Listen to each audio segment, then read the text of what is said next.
اعوذ باللہ من الشیطان الرجیم بسم اللہ الرحمن الرحیم قل یا قومی،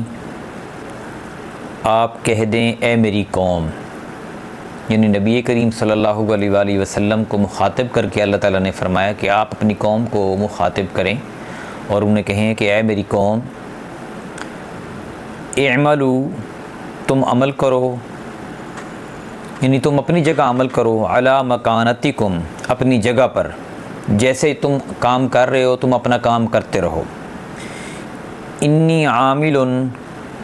میں بھی عمل کر رہا ہوں۔ یعنی یہ اس وقت کی بات ہے جب نبی کریم صلی اللہ علیہ وآلہ وسلم دعوت کافی حد تک مکہ کے لوگوں کو دے کر بار بار ان کو یاد دہانی کرا چکے تھے، لیکن مکہ کے لوگ ایمان لانے والے نہ تھے اور بلکہ آپ کے دشمن ہو گئے تھے، ڈٹائی پر تلے ہوئے تھے اور آپ کے خاتمے کے در پہ کھڑے ہو گئے، دین اسلام کو مٹانے کی کوشش کر رہے تھے۔ تو نبی کریم صلی اللہ علیہ وسلم نے فرمایا کہ ٹھیک ہے، تم مجھے حق پر نہیں مانتے ہو، تم اپنا عمل کرو، جو کام تم کر رہے ہو اپنا تم کام کیے جاؤ، اور جو کام میں کر رہا ہوں میں اپنا کام کیے جاؤں گا۔ یعنی اے نبی صلی اللہ علیہ وآلہ وسلم، آپ فرما دیجئے کہ اے میری قوم، تم اپنی جگہ عمل کرتے رہو، میں بھی عمل کر رہا ہوں اپنی جگہ۔ فسوف تعلمون، ان قریب تم جان لوگے، یعنی تمہیں پتہ چل جائے گا کہ جو عمل تم کر رہے تھے تم صحیح تھے، یا جو عمل اور کام میں کر رہا تھا میں صحیح تھا۔ یہ ان قریب دنیا میں بھی ہو سکتا ہے، اور بالخصوص اس کا تذکرہ جو ہے وہ آخرت کا بنتا ہے کہ قیامت والے دن ظاہرہ جب حساب کتاب ہوگا تو پتہ چل جائے گا کہ کون راہ راست پر تھا اور کون جو ہے وہ راہ راست سے ہٹا ہوا تھا۔ من تکون لہ عاقبۃ الدار، کون ہوگا اس کے لیے انجام گھر کا، یعنی ان قریب تم جان لو گے کہ عاقبت کا گھر کس کے لیے ہے، جو ہمیشگی کا گھر ہے، جنت کا گھر ہے، وہ کس کے لیے ہے یہ تمہیں پتہ چل جائے گا۔ انہ لا یفلح الظالمون، بے شک ظالم لوگ کامیاب نہیں ہوتے، نہیں ہوں گے۔ یعنی یہ تو اللہ کا اٹل فیصلہ ہے کہ جو لوگ ظلم کرتے ہیں ان کو کامیابی نہیں ملے گی۔ ظالمون عربی کا جو لفظ ہے اس کا مطلب یہ ہوتا ہے کہ آپ کسی چیز کو ایسی جگہ پہ رکھیں جہاں اس کی جگہ بنتی نہ ہو، یا کسی بھی چیز سے آپ ایسا کام لیں جو اصل میں اس کا کام ہی نہ ہو۔ یعنی جیسے دیکھیں کہ سجدہ کرنا، عبادت کرنا اللہ تعالیٰ کا حق ہے کیونکہ اس نے پیدا کیا، اور اگر انسان یہی سجدہ اور عبادت ہاتھ سے بنائے ہوئے بتوں کی کر رہا ہو، یا اللہ کے مقابلے میں کسی بھی اور فرشتے کی یا انسان کی کر رہا ہو، تو یہ ظلم ہے۔ اس لیے اللہ کے رسول صلی اللہ علیہ وسلم نے فرمایا کہ جو لوگ ظلم کر رہے ہیں ان کو تو کامیابی بالکل نہیں ملے گی۔ اب آپ دیکھیں کہ اس لیے قرآن میں شرک کو ظلم عظیم کہا گیا ہے، یعنی جو شخص اللہ کے ساتھ کسی کو شریک ٹھہراتا ہے، اللہ کا مقام کسی کو دیتا ہے، تو اس نے ظلم عظیم کیا ہے، یعنی ان الشرک لظلم عظیم۔ تو جو بھی کام انسان ایسا کرے کہ جو حقیقت کے برخلاف ہو، یا کوئی مقام کسی کو ایسا دے جو مقام اس کا بنتا نہ ہو، کسی چیز کو وہاں رکھے جو جگہ اس کی بنتی نہ ہو، تو یہ ظلم ہے، اور ظلم جو ہے وہ اللہ تعالیٰ کبھی معاف نہیں کرے گا، اور ظالم لوگ کبھی فلاح نہیں پائیں گے۔ وَجَعَلُوا لِلَّهِ، اور بنا لیے انہوں نے اللہ کے لیے، مما زرع، اس میں سے جو اس نے پیدا کیا، من الحرث، کھیت سے، والانعام، اور جانوروں سے، نصیباً، حصہ، یعنی اللہ نے جو کھیت اور جانور پیدا کیے ہیں وہ ان میں سے اللہ کا ایک حصہ مقرر کر کے، فقالوا هذه للہ بزعمہم، کہنے لگے وہ یہ اللہ کا ان کے گمان کے مطابق۔ یعنی زمینیں ظاہر اللہ تعالیٰ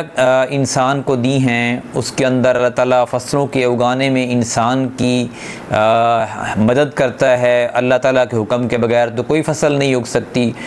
تو جب یہ ساری چیزیں اللہ تعالیٰ کی ہیں تو انسان کو ان چیزوں کی، یعنی فصلوں کی پیداوار اور مویشی وغیرہ جو ہیں جو اللہ نے اس کو عطا کیے ہیں، ان کی قربانی یا ان کا جو خرچ ہے ان کا جو استعمال ہے وہ بھی اللہ کی مرضی کے مطابق کرنا چاہیے۔ لیکن اللہ تعالیٰ نے کہا کہ وہ ان میں سے ایک حصہ مقرر کرتے ہیں اور وہ حصہ بھی اپنے گمان کے مطابق کرتے ہیں۔ ایسا نہیں ہے کہ اللہ نے ان کو حکم جاری کیا ہو، پہلے انجیل میں آیا ہو یا اب قرآن میں آیا ہو، ایسا نہیں ہے، بلکہ اپنے ذہن اور اپنی سوچ کے مطابق، اپنے گمان کے مطابق ایک حصہ مقرر کرتے ہیں۔ وَهَذَا لِشُرَكَائِنَا، اور یہ ہمارے شرکاء کا، یعنی ایک حصہ اللہ تعالیٰ کے لیے مقرر کرتے ہیں اور ایک حصہ اپنے شرکاء کے لیے، یعنی ان کے لیے جو اللہ کے مقابلے میں جن کو وہ کارساز سمجھتے ہیں یا نفع اور نقصان کا مالک سمجھتے ہیں۔ فما کان لشرکائہم، سو جو ہو ان کے شرکاء کا، فلا یصل الی اللہ، تو نہیں پہنچتا طرف اللہ کے۔ جو شرکاء کا حصہ ہوتا ہے، جو غلہ یا مویشی اللہ تعالیٰ کے شریکوں کے لیے نکالتے ہیں، وہ تو اللہ تعالیٰ کو نہیں پہنچتا۔ وما کان اللہ فہو یصل الی شرکائہم، اور جو اللہ کا حصہ ہوتا ہے وہ ان کے شرکاء تک پہنچ جاتا ہے۔ یعنی اگر جو حصہ اللہ تعالیٰ کے لیے نکالا ہوا ہے اس میں سے نقصان ہو جائے تو کوئی مسئلہ نہیں ہے، لیکن جو حصہ اللہ تعالیٰ کے شریکوں کے لیے نکالا ہوتا ہے اگر ان میں نقصان ہو جائے تو وہ پھر وہ اللہ تعالیٰ کے حصے میں سے اٹھا کے ادھر ڈال دیتے تھے، اور وہ یہ کہتے تھے یار اللہ تو بڑا غفور رحیم ہے، اس کو کیا ضرورت ہے دولت کی، یا اس کو کیا ضرورت ہے غلے کی یا جانوروں کی۔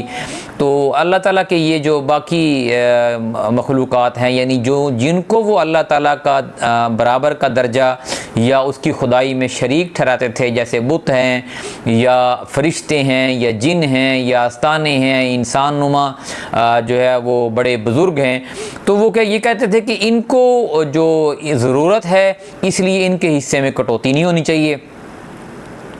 وما کان للہ فہو یصل الی شرکائہم، اور جو اللہ کا حصہ ہوتا ہے وہ ان کے شرکاء تک پہنچ جاتا ہے۔ ساء ما یحکمون، بہت برا ہے وہ فیصلہ جو یہ لوگ کر رہے ہیں۔ سب سے پہلی بات تو یہ ہے کہ جو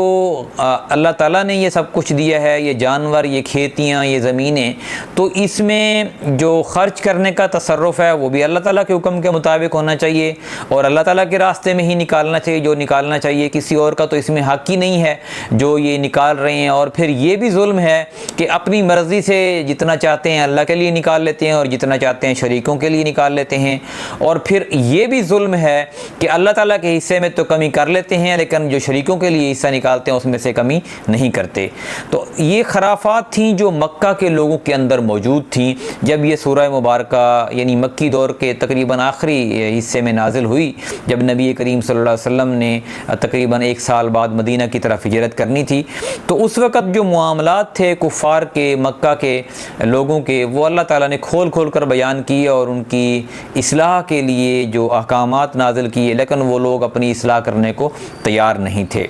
یہ ہم نے آج سورہ الانعام کی آیت نمبر 135 اور 136